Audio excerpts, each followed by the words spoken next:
All right, we'll get started now.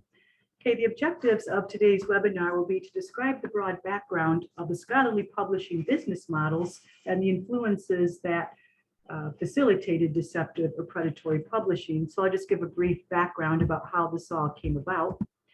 Then we'll outline the connection between open access and deceptive publishers. A lot of people think that open access means predatory publishers, and that's not necessarily true, but we'll work through this. We'll do this by distinguishing the characteristics of a deceptive publication, and then identify ways to evaluate a publication's credibility. Okay. I'd like to also welcome Angelica Bennett from the College of Nursing to this presentation too, so welcome. I can see the chat where people have greeted them, introduced themselves. So this is an article that was cited in an assignment used by a student in the paper. The title is called Higher Fitness and Its Correlation with Reduced Death After First Heart Attack. The thing about this particular article was it was in an open access journal. And I took one look at it and I noticed that the name of the author was, the capitalization was not very accurate. And then I actually tried to find out who this Tabitha Davis was and got no information. And it was only a 2-page journal article, but the student used it thinking that it was in a journal, scholarly journal, and they could use it in their assignment. And the professor had to have a little talk with her that this wasn't quite what she had in mind. But this is an example of an article that was found in an open access journal. The professor told me she was unaware of this particular title journal, so she was a bit concerned that the students were using stuff like this for their assignments. Then I wanted to show you this example of a solicitation for manuscripts. Another professor had told me that a journal that was just getting started, that was open access, had asked for manuscripts. So they were saying that they would get immediate article acceptance notification there within 24 hours, which is lightning fast for a scholarly journal. And then they also pointed out that if she submitted it, the article fee would only be $150 for it to get published in this open access journal. So this particular professor asked me if I could help her determine if this one was a predatory publisher or not. Deceptive publishers or predatory publishers are known for their very aggressive marketing strategies to scholars and academics. A scientist submitted this widely circulated reply to solicitations, but get this, I mean, I know I hope you're not offended by the language necessarily, but a scientist submitted Mazira's and Kohler's widely circulated reply to solicitations to this International Journal of Advanced Computer Technology. This happened back in 2014, I think. And it wasn't the authors that submitted this article. It was actually a scientist who just submitted it thinking or wondering if they would get accepted or not. And as it turns out, it was. This particular journal accepted this publication. The scientists, however, did not pay the $150 processing fee or publication fee, so they didn't get published. So I wanted to show you those examples of where predatory or deceptive publishers may appear. They may be in searches, whether through Google or a library database when you're looking for the literature. They may also appear as a solicitation to submit your manuscript. And then we had that smart aleck response to the solicitation, but the better thing was it even got accepted. But what I'm going to do next is show you how the scholarly publishing business model facilitated all this. If you have any questions or comments, feel free to respond in chat. Since we have a small attendance today, which is perfectly all right, we could answer any questions or any comments or things you noticed about this. All right, so to go into the background of the scholarly publishing business model, scholarly, scientific, and some creative works are typically communicated through academic or commercial publishers, and commercial publishers being ones like Elsevier, Sage, Wiley, and others that distribute scholarly original research or original articles. Now, what usually happens is the authors will contribute content and usually transfer most of their copyright or all of their copyright to a publisher like Taylor or Francis or the others I just mentioned. Now, the publishers do provide services like peer review, management. They will also look at the copy editing and let the authors know if there's things that need to edit. And then they also put it on their website, market it, and distribute it. And that's typical, for a scholarly publisher. And then they distribute the work based on subscriptions. So traditional model of scholarly publishing is that people or libraries and especially will pay a subscription to these particular journals so that we can have access to them and provide them to our students and our faculty and instructors and other people at our campus. And open access was a model that instead of having to pay with a subscription, it's the authors or their institution that pays for the papers and manuscripts to be published. So these particular publishing models were pursued because of the criticisms of the scholarly publishing model as it is now. A lot of places that don't have as much money or resources don't have access to this really important scholarly academic work. And especially because usually foundations or funders like the National Science Foundation or National Institutes of Health may fund this. And then the scholars will transfer all their work and the copyright to a publisher. It's like, well, wait a minute, somebody else is paid for this work to be done. How come we're having to pay to get access back to the work once it's published? So that's what open access came about. So what does this mean for us as scholars, as students, as even librarians? Well, for the scholars, a lot of them find out that they don't have the copyright for their work if they transferred it to their scholarly publisher, and they cannot use it as freely. A lot of instructors are very surprised to find out that, okay, they wrote a manuscript, they got a paper published, but they're not really supposed to send it to their colleagues because of the copyright limitations and so forth. So even though they did the work and somebody else did the funding, they don't necessarily have the right to distribute the work as they'd like. And then for us libraries, we are kind of scrambling to pay for increasing costs of these publications. And therefore, more of our budget goes to pay for these publications and ebooks, and less of it's going to things like, say, our personnel, our building, our functions, stuff like that.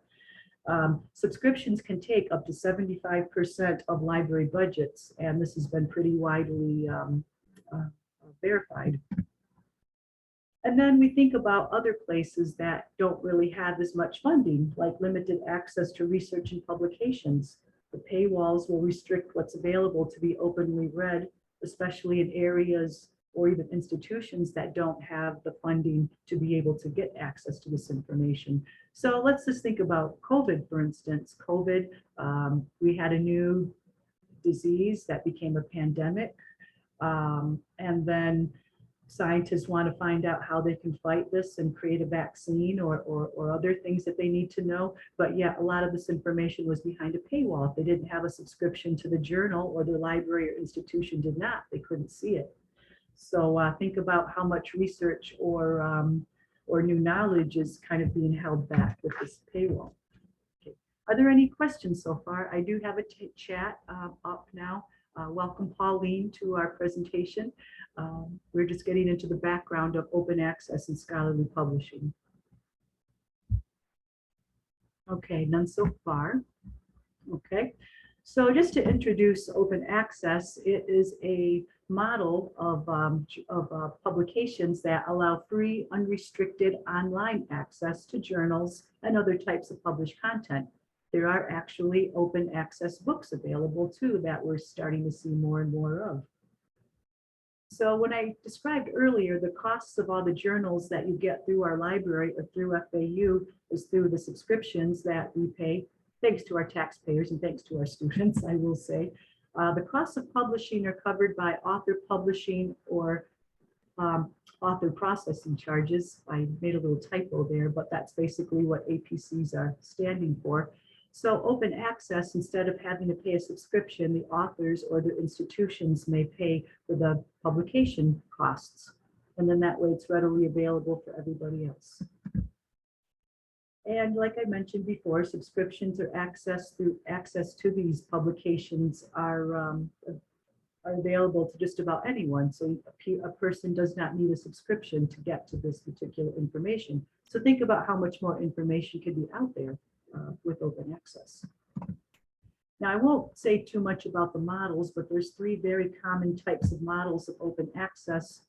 The green open access model is where it's still a journal that has a subscription, the paywall. But usually what will happen is that a person will submit their manuscript, not their final version of their manuscript, but just like the pre the pre-edited version where they could put online or an institutional repository and people can find it there. The only issue, it's not the final version, but people can still read it. Then you got the gold open access, and that's an actual open access publisher that may have an author processing or publishing charge, or sometimes they may not, believe it or not, but that's kind of like the gold model of open access. And then you finally have the hybrid model, which is where you have a commercial publisher like Sage or Taylor Francis. They do have a lot of subscription-based journals, but sometimes they give an option to authors to say, make your article open access by paying this author processing charge. So that's what's known as a hybrid journal, where some articles may be hidden, or not hidden, I don't say, but available through a paywall or subscription, and then others are not. Now, one issue about predatory or deceptive publishers is that open access has really helped, unfortunately, that come about. But there are a lot of legitimate open access publishers that do the following. Just like a typical scholarly publisher, they will have quality controls like peer review. So they will see it will see multiple people who give comments about it, and not necessarily the rapid turnaround time as that solicitation email had suggested. Legitimate open access publishers may also have policies for its various processes, like they will actually have something in place, documentation about what about retractions, what about archiving, what rights does an author have over their work. So legitimate open access publishers will have that information on their webpage. Authors will usually have more options to have copyright for their work, and that's another thing about the open access model. When most scholars publish in a subscription-based journal, they typically sign away most of the copyright for distributing their work or giving copies to people or emailing things to people. But legitimate open access publishers will usually give the authors a lot of their copyrights to be able to do this. But a lot of open access publishers will have an affiliation with a scholarly organization or an institution. So like a national science organization, national discipline-based organization, or something like that. So a lot of them will have that connection with some organization like that. And then they will follow professional publishing standards. There are professional publishing standards out there. The publishers got together and talk about best practices and what's recommended. And open access publishers will usually have a statement about we comply with COPE and other publishing industry organizations. But and then here we go, looping back to the talk about predatory or deceptive publishers. If a journal or publication is open access, it isn't automatically a deceptive or predatory publisher, okay? So open access is not necessarily synonymous with predatory or deceptive. But sadly, some publishing businesses exploited the online technology and how it makes things so quickly available and easy to distribute. Also, the shift in open access, some predatory publishers thought, oh, wait, this is a good way for us to make quick money. And then our scholars and our researchers and even our creative folk here on campus and other campuses worldwide have that publisher perish norm, so they have to publish for promotion and review. So these particular things really led to the formation of predatory or deceptive publishing. Okay, so are there any questions so far about that or comments about the predatory publishers?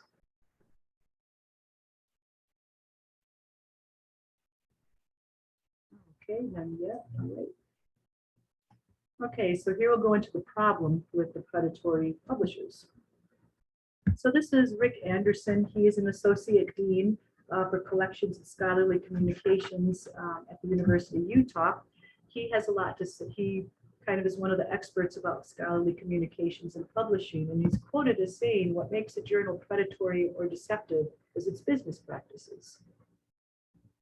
So the issue is not primarily the quality of the content, he says, but the issue is whether the journal is lying to the authors, its readers, and the academic community about how it selects content, and therefore whether the certification service it offers to authors, which is one important aspect of its function in the scholarly communication system, is fraudulent or legitimate.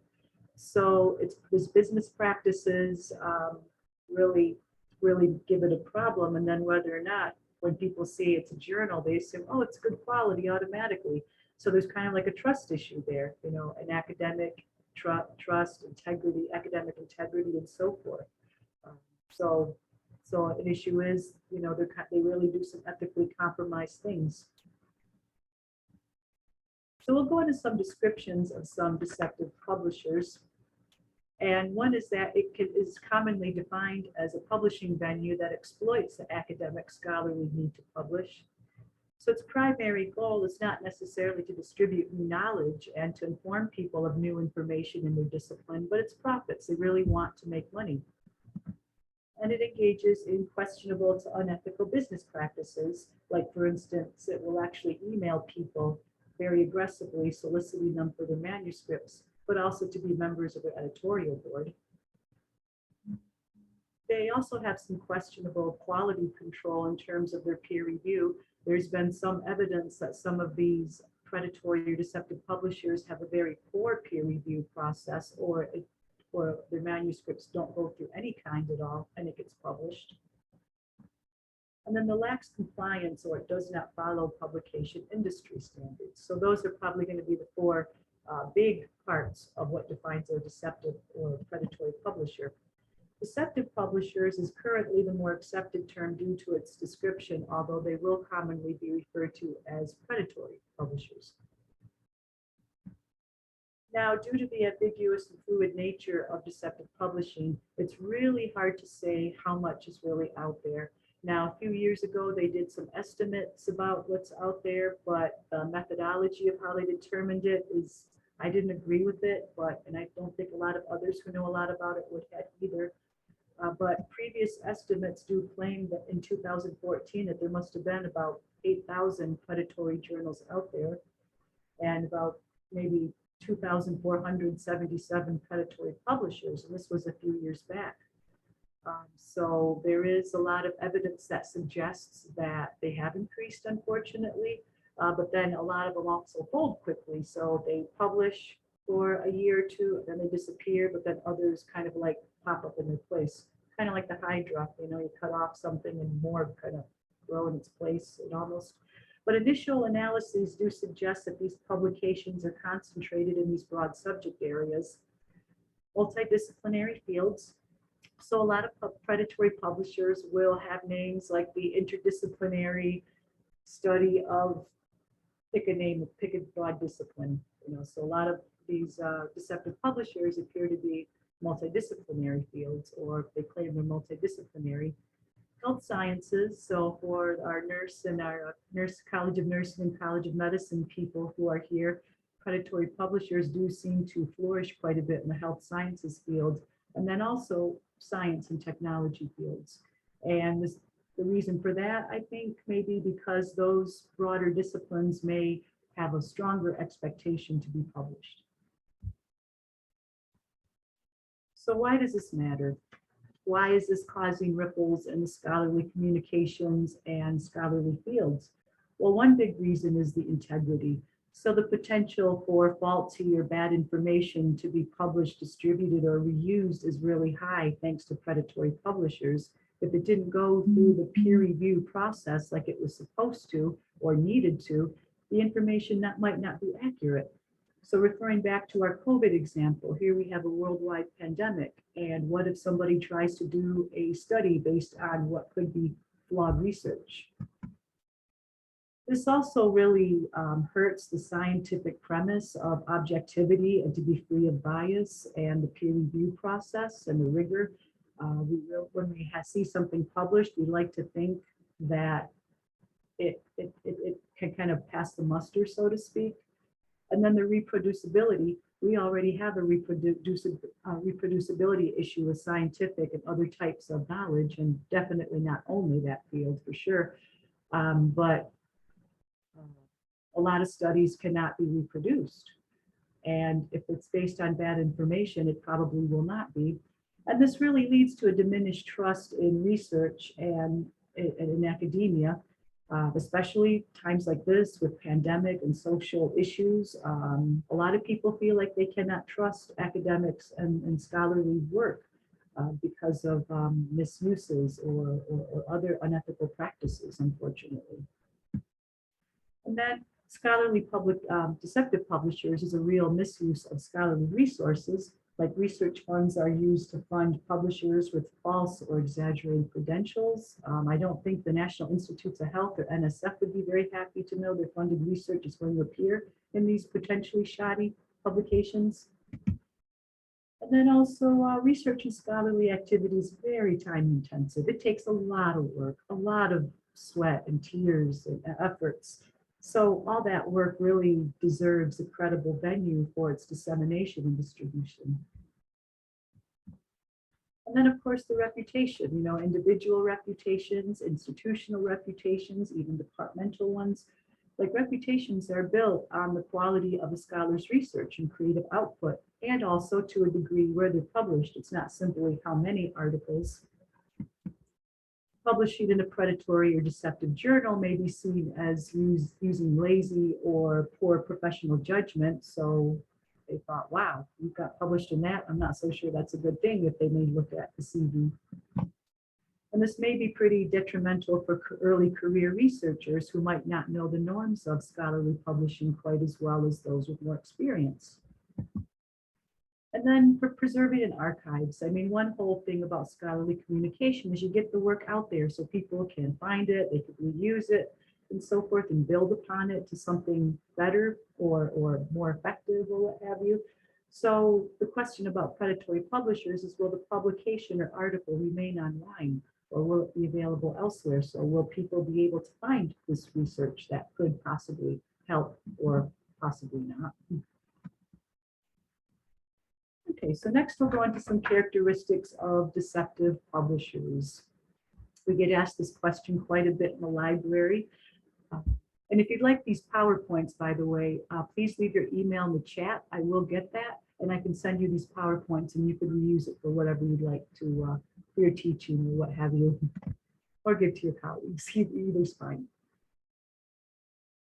So one broad part of scholarly publications, deceptive publishers, is the scope and the attributes.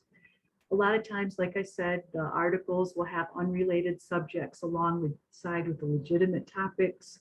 I saw one particular publisher that had exercise science, a lot of exercise science articles, and then they had a couple about philosophy. It's like, well, they weren't really talking about the science of exercise science or physiology, but it was just kind of strange that that these two unrelated things appear together. But a lot of times deceptive publishers will have inaccurate claims about where it's indexed. They'll claim that it's in Web of Science or Scopus, which are rather prestigious in a way in the publishing realm, like collections of publications, and they'll claim it's in there, but it's not. And then they may fabricate some bibliometrics. They may claim it has a journal impact factor, which is the standard in a lot of STEM and health science fields for quality. Or it may claim it has a site score, which is Elsevier's version of the JIF. And then it may also have fabricated bibliographic information, like its ISSN or International Serial Number. So it might not give you accurate information, or they might make it up. Then the appearance. I like to use that first example of that Hart article, that 2-page article that a student had used in their particular assignment. Their appearance may be unprofessional or outdated. Maybe there's spelling and grammatical errors. The images or logos may be distorted or misrepresented. And then one thing that a lot of people will assert is that the website targets authors. So it's trying to get people to submit their work and not necessarily to readers who want articles and information to support their research or their academic endeavors. And then another characteristic, broadly speaking, will be the publication process. A lot of professors and even myself will get really aggressive solicitations by email. Please submit your manuscript. Please become an editor of our particular emerging journal, stuff like that. I mean, they get a lot of them, which was why that scientist, had that mock, get me off your effing list, it's that annoying. They usually will have rapid acceptance. So yes, they say we'll accept your journal within a week, which is lightning fast for the peer review process. And then the author processing charge may be asked for early on. So they might not even accept your manuscript, but they'll want the money right away to be published. And then there might be some unclear or maybe limited information about the manuscript submitting process. You don't really have any clarity about how you submit your manuscripts.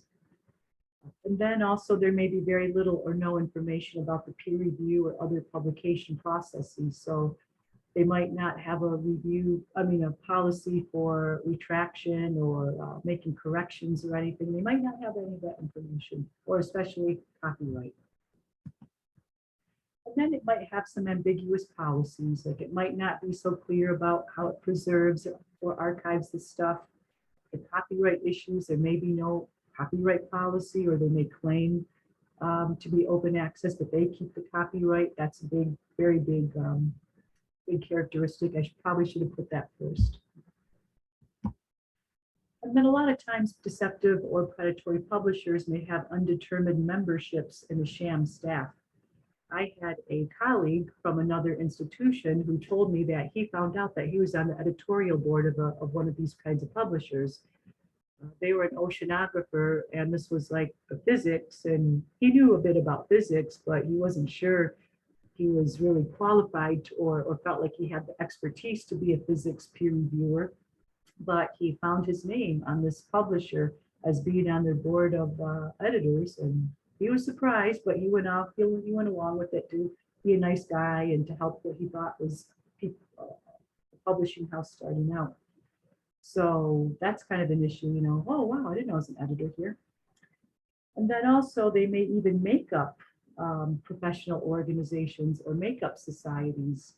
They claim, okay, the International Association of Oceanography. Oh, that sounds like a good organization, but does it really exist? Sometimes the Gmail that you contact these organizations may be very general, like a Gmail. And then a lot of times these publications are operated through a registered agent. So even though it claims that it's registered in New York or elsewhere, you usually, when you Google search the address, it's usually some registered agent. A lot of these seem to be in Delaware. Any company can set up a corporation in Delaware too, so that seems to be a pretty ready indicator. And then sometimes its staff can't be determined. You don't really know who's who on their staff. But really, the other problem with these particular characteristics is that deceptive publishers, even though we say this is what deceptive publishers do, there has been some indication that a lot of legitimate publishers, especially legitimate open access publishers, may have some of these characteristics. So it really leaves a lot on the reader and the researcher or the scholar to kind of like do some due diligence with it. So next we'll go into some types of deceptive publishers, because there are a few different types that are out there. The most common one are known as the pseudo-scholarly publishers that pretend to provide editorial and review services. Then there's another kind called the false flagged or hijacked journal or publisher. And this appears to be a legitimate and established journal, but they may have a similar name or a slight name variance. A lot of these false flag publishers want the author publishing charge early in the submission process. And there's an example. It's like an Icelandic geological society that got their journal hijacked. And I'll show you what that looks like. So this is, I think it's Yokel. The Journal of Earth Science is published by the Iceland Glaciological Society and Geoscience Society of Iceland. So this is their legitimate journal at jokeljournal.is. Well, it actually ended up getting hijacked. So another publisher had copied its name. The URL is pretty similar. As you can see, it gives an ISSN. I looked it up, it didn't exist. And then it claims to have this particular impact factor. I don't think that's the accurate one, actually, but this particular organization had hijacked the title and made its own webpage. And the Jokel Journal, like the legitimate one, is fully aware of this and have a statement on their page. Then you've got the phony journals or publications. These are known as sponsored or a marketing publication underwritten by a company or an organization to support a product or an agenda, but it looks like a scholarly publication. Now, a lot of doctors may get this and people in the health sciences, they're usually very attractive and glossy, easy to read. There was an example in Australia called the Australasian Journal of Bone and Joint Medicine. It was published by Elsevier, which is a pretty well-established and reputable publishing house in STEM and health sciences and also other disciplines. But Merck had a product and they wanted to market it through this publication that kind of masqueraded as an actual scholarly publication journal. Elsevier thought, well, wait a minute, we didn't know. I mean, there's kind of some back and forth, but I think it wasn't very clear that Merck had co-sponsored this publication to prop up one of its products. Then in the 1960s, there was a book called Forever Feminine that touted the benefits of hormone therapy. Not much was known about it at the time. I mean, and there's still quite a ways to go about it. But Wyeth had, the pharmaceutical company had developed some artificial hormones for females undergoing menopause. And this book, published by a doctor, was sponsored by Wyeth that came out later on. Then you got masqueraders, and they adopt titles that are seemingly affiliated with a reputable organization, or one that does not exist or sounds good. And one example, which I'll show on the next screen, is called the American Association for Science and Technology. And it looks like this. It's got a fairly professional looking, web page and everything. I actually checked the links, the Facebook and the social media were not very active. It looks like they're struggling to find an editorial team. They're asking about that. Some of the publications, as you could see toward the bottom middle, there hadn't been much activity since 2018, but then some, it's been a little more recent. But this is an example of what may be a deceptive or predatory publisher. So we get a lot of questions in the library about how to evaluate a publisher's credibility, and we'll give you some tips about how you can do that. In short, it's kind of like how we ask the students, give a critical appraisal or critique, or just kind of like think about the quality of a particular publication and take a look a little bit inside of its attributes. So yes, definitely appraise a journal's attributes and its publisher's homepage. I'm sorry to say this, but official lists of deceptive publishers are not available. You've all probably heard about Beall's list that was published a few years back. This was by a librarian at the University of Colorado in Denver who had taken on open access and tried to talk about these particular journals that misuse open access. But it came under a lot of criticism. I think it had some lawsuit threats from publishers, and I don't think the university was very happy with the coverage and the new reputation that it had. But really, organizations really do struggle to create standardized checklists of predatory publisher attributes. So I wish I could say there was a web page you all could go to and take a look. but unfortunately there is not. And even in the scholarly communications and library science field, they kind of struggle, well, what is a predatory publisher, what's not?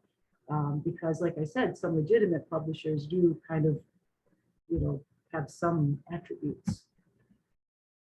But what we can do is compare some pretty well-established open access journals with those that maybe are not quite as established.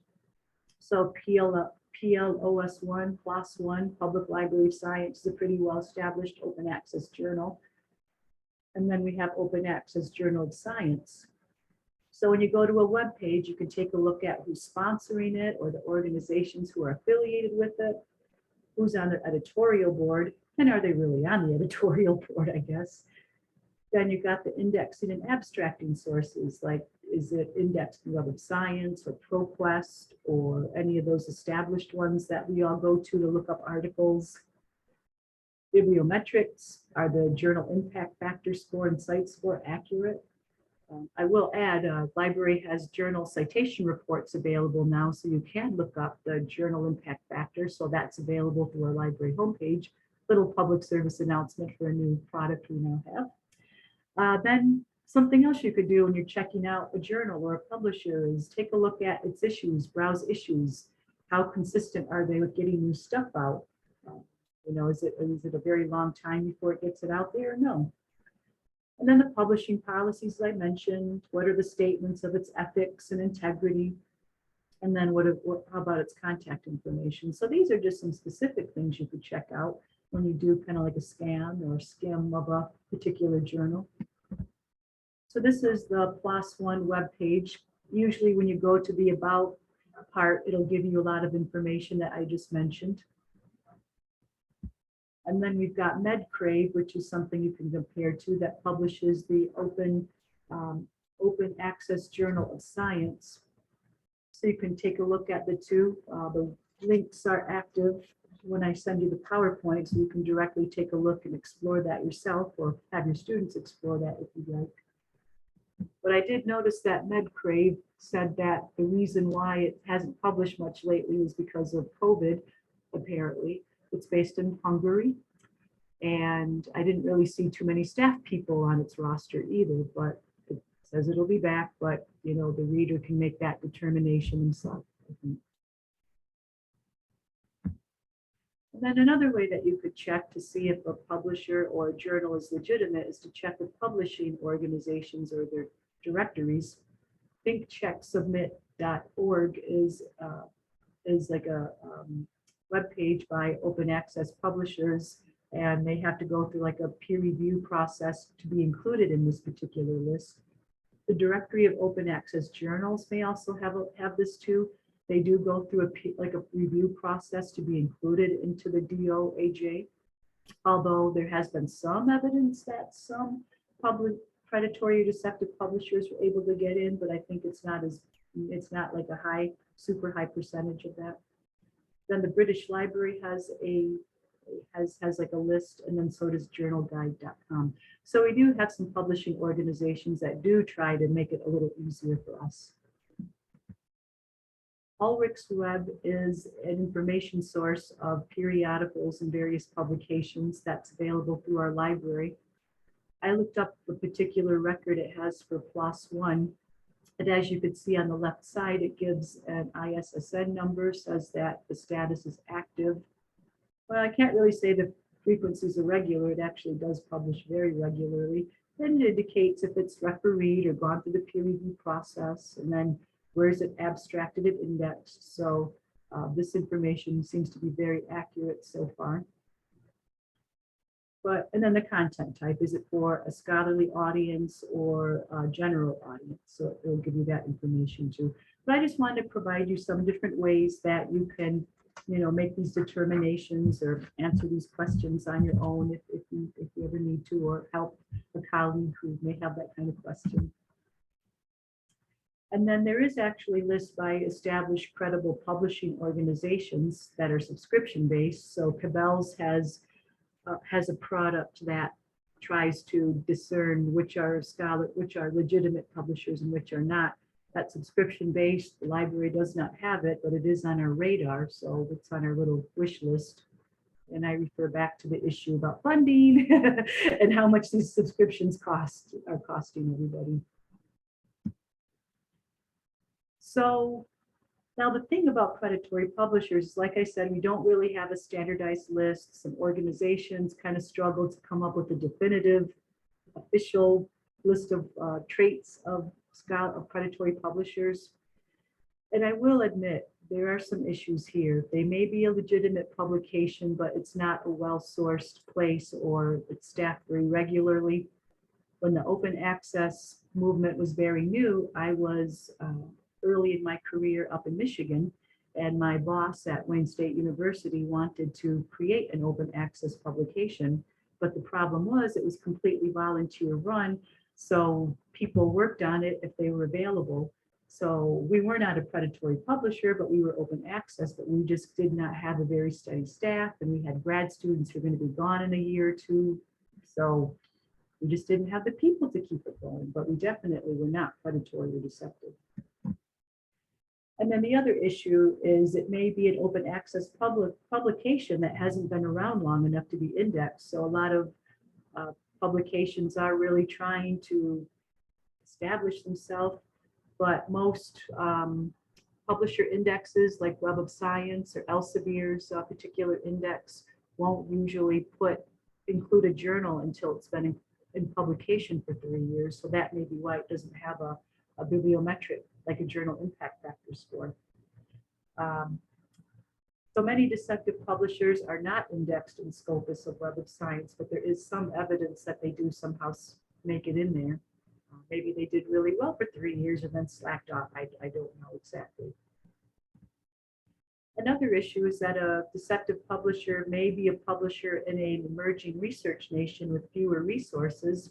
Now, places like Indonesia and other emerging research nations that don't have the infrastructure for research like many institutions in North America or Europe may have. So they may be struggling with trying to stay steady. And then one thing about a lot of these publications is their primary audience are people in these emerging research nations who really want to publish because they have to. They also have to publish a parish norm in their countries more and more often now. And they may not be able to publish in Western European or North American publications or afford the access to them. And then Web of Science does have something called an Emerging Sources Citation Index to give publishers in these regions a chance to be on this kind of on a emerge to kind of get introduction to a North American and European audience.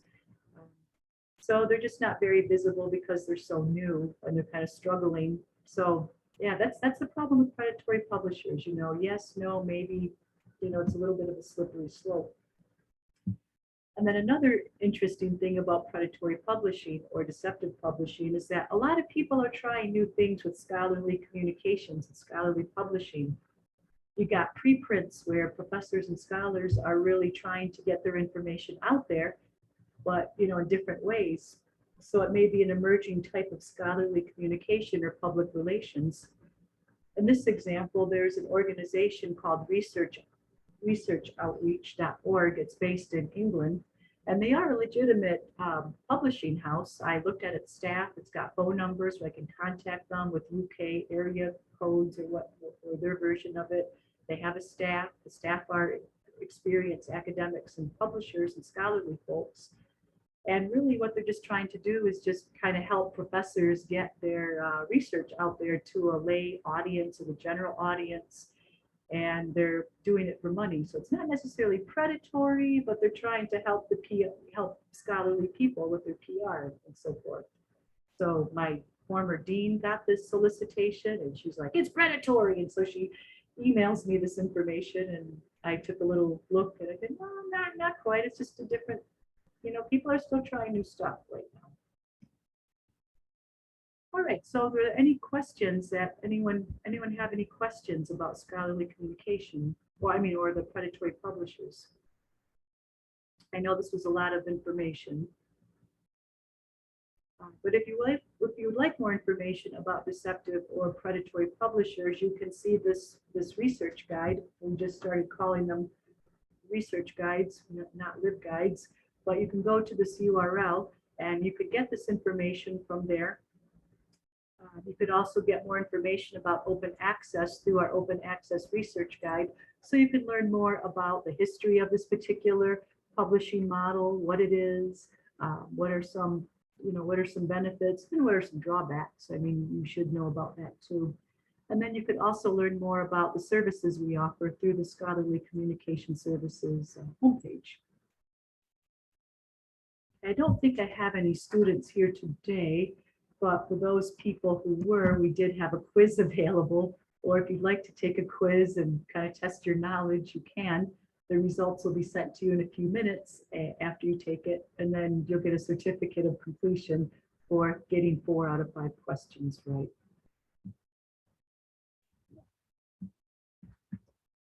Okay, so as I said again, if you'd like the PowerPoint slides, I can email you those because I do get the chat automatically.